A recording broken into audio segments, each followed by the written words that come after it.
more appliances in our houses connect to the internet, they'll be able to shop on our behalf, putting us in a state of unconscious consumption, where we are unaware of the act of shopping itself. The result is that we move away from the utility of shopping and we start to consider shopping in new ways, as entertainment, as activity, and almost as a new form of self-expression.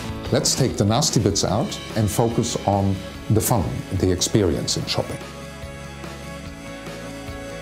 In this next evolution of brick and mortar, what would the metrics for success be? Rachel Shepman, founder of a really interesting concept store called Story, told us about how she prefers to measure experience per square foot, in addition to the more traditional sales per square foot. The concept of Story, very quickly, is using retail as media. It's a 2,000 square foot space in Chelsea that has the point of view of a magazine. We reinvent it entirely every 4 to 8 weeks like a gallery, and we sell things like a store.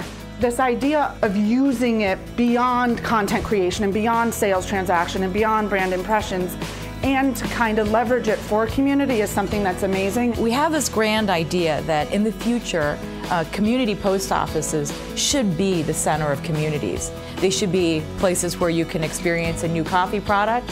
They should be a place where you could maybe showroom new furniture.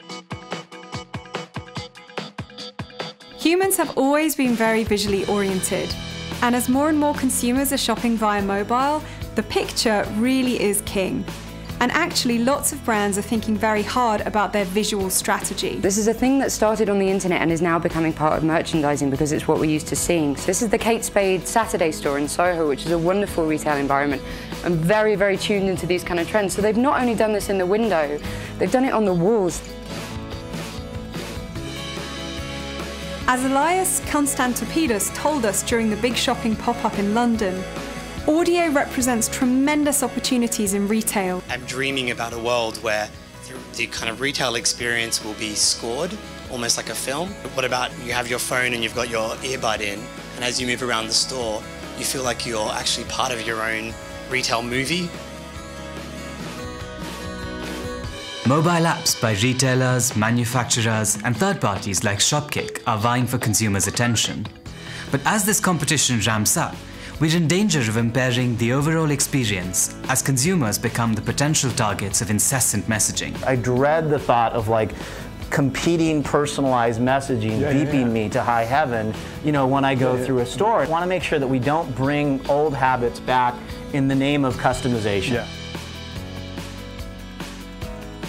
From heat mapping to iBeacons to predictive shipping, choosing from all the technologies available today can be a really overwhelming task for retailers.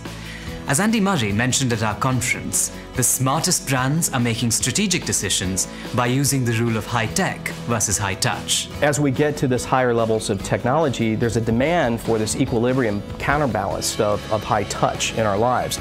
We're still human beings that make decisions based on our humanity. 97% of the innovations I'm involved in are not technological.